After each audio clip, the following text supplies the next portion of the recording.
Today to do a video about my Smith & Wesson Model 15. It's the one on the left. I'll do a separate video about the Model 36 next to it. I seen there weren't a lot of videos on YouTube about the Model 15, so I figured I'd just do a quick video and explain a little about it and show it off a little bit. Let's see here.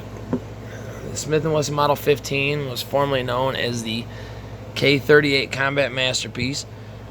In 1957, Smith & Wesson changed all the models to numbers instead of names. So this is dubbed the Model 15. It is a variant of the Smith & Wesson Model 14, which is the K-38 Target Masterpiece, which was itself a variant of the Model 10 M&P 6-shot 38 Special.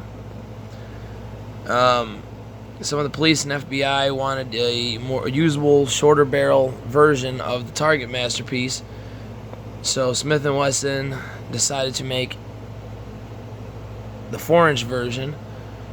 You have to bear with me, I'm reading this off of some paper.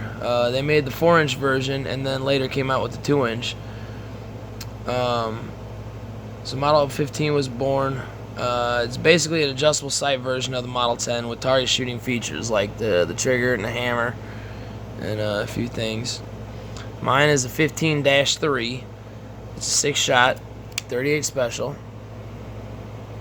It's got the Magna stocks on it, which I absolutely love. A lot of people I have read from and seen videos of don't care for the classic stock grips that come on the Smith & Wessons, but to be honest with you, I don't think I'd have it any other way. I mean, to me, that's about as much of a trademark of the gun as the exposed rod there with the lug at the end.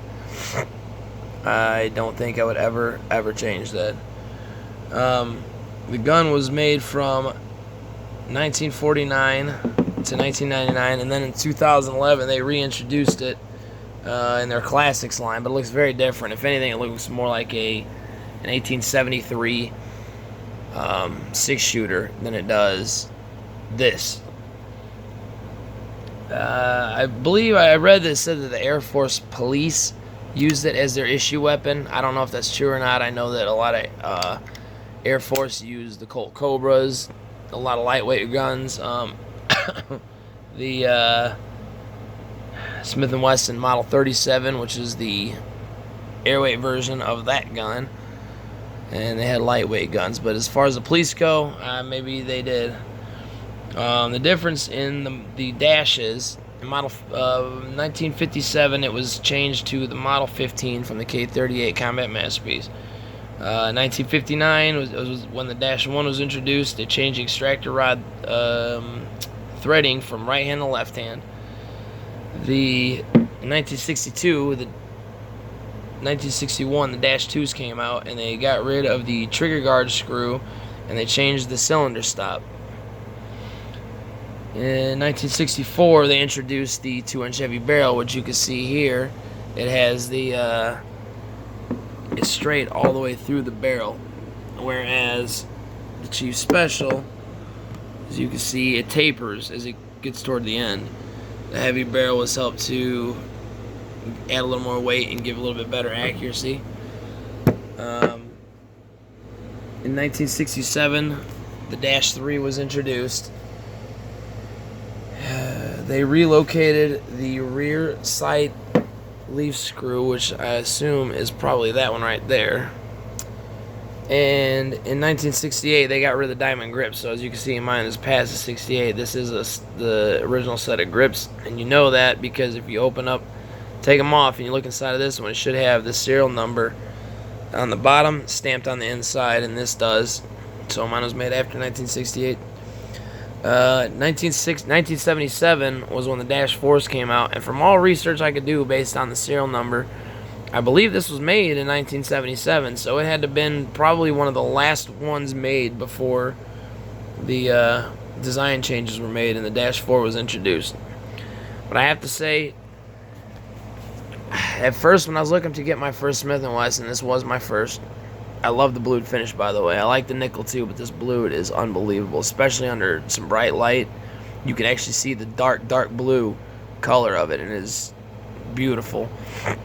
Needs to be cleaned up a little bit. It's kind of smudged, but I was looking for a Model 10 or a Model 36, and or a Detective Special from Colt, and I happened upon this gun here. It was about the last spot I looked at a vendor, and I traded my brand new SIG P320. It was a 40 cal full size 14 round gun, which is a beautiful gun. It really was very nice.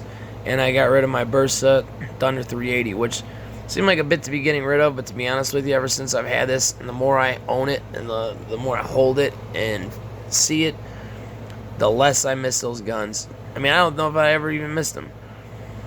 This gun has become one of my all-time favorite handguns since owning it.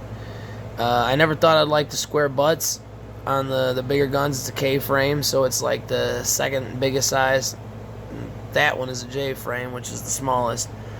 So this isn't extremely compact. I mean, you could tuck it away, but with the big square butt and whatnot, it kind of sticks out a little bit. But it is just a gorgeous gun.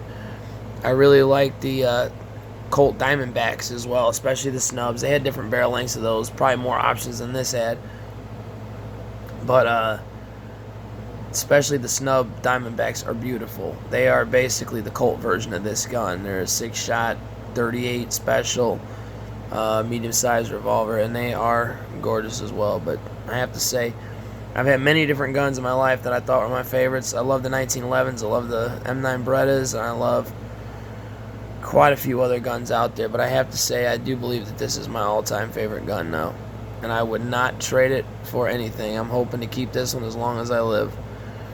I have not had a chance to shoot it yet, and obviously I'm not going to be doing any shooting today because I'm in my apartment, and I don't think the landlord would care for that. But I just want to do a quick video on it because I haven't seen any out there hardly for this particular model, especially with the snub barrel. The 4-inch barrels are pretty nice too. I actually saw somebody that took a Model 19 since 357 and has adjustable sights in the front. They took the barrel off a 4-inch 19 and put it on a 4-inch 15, and I have to say, I don't believe that as far as old school revolvers go, the Smith & Wesson made any shrouded 38 special handguns. I believe all of the 38s had the exposed rod, and there were a couple Magnum ones that had the exposed rod too, the Model 13 and the Model 58. And the stainless version of this gun is also the Model 67, but I don't think they made 2-inch versions of that one. I believe it was only 4, maybe a little bit longer too, but I don't think they made a snub, which is unfortunate because I'd like to have all 3 one day.